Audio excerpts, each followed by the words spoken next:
Good evening, everybody. Smokey here at Well and Southern Thunder Ranch, and I'm trying to pick this up at about the 3 or 4 month mark into after you lose a child. Um, there's several things that I believe are very, very important in trying to work your way out of the death of a child, and by out of I mean returning, back to some kind of life that you can enjoy again. One of those things, and I believe this wholeheartedly because I saw it happen with me, is returning to work. When you return to work, you're forced to think about other things and concentrate on something else. And your mind needs that break to get away from things. And going back to work is a way to get it. I resisted it.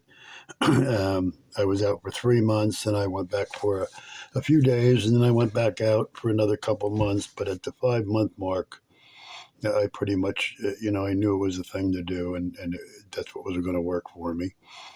Um, it's just, you have to start somewhere, and that's a good way is to start going back to work and getting around the people you work with, and you feel a little odd at first because you feel like everybody's staring at you, and they're not. Uh, okay. And the second thing is returning to some of your activities. Um, I avoided fishing. I avoided hunting. I avoided horses. I avoided everything that me and him ever did together in fear of the memory. You know what I mean? About how it would be. Um, and the fishing part took me a long time. It was actually 3 years before I did that. But I'll tell you that the first day on the lake was never closer to him than I was right there that first day. It brought back some memories, and some of them memories had some sadness in them, but most of those memories were really good memories of me and him and the 18 years we enjoyed together, and a whole lot of that time was spent fishing. But you need to return if you used to go bowling or you had a club you went to or you used to go jogging, whatever it is, you have to start doing it again. And these are all my opinions. I'm not telling you what you have to do. I'm just telling you what you should do.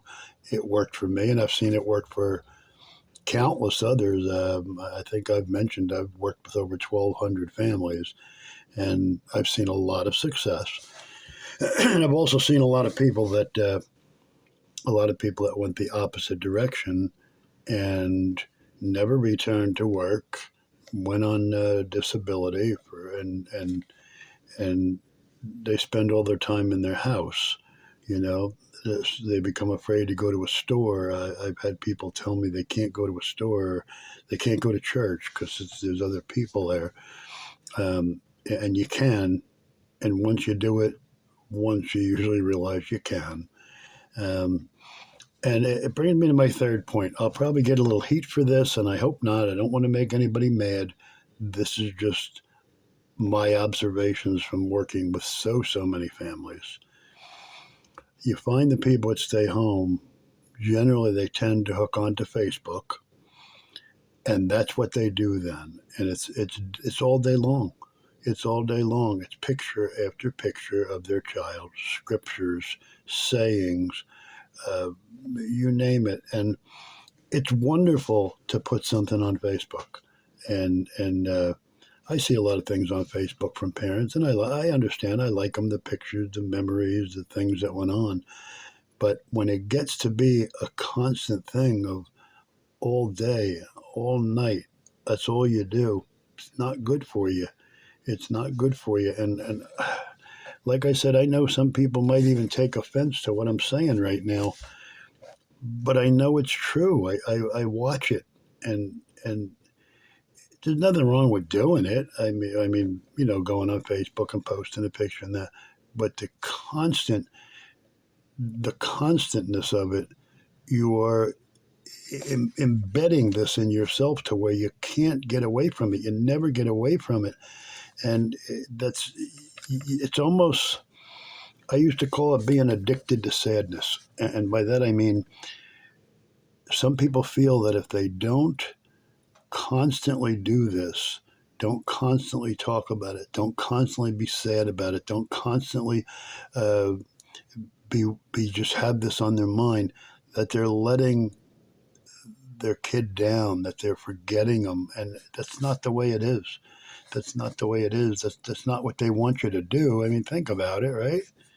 I mean, you wouldn't want your kid to do that if you died first.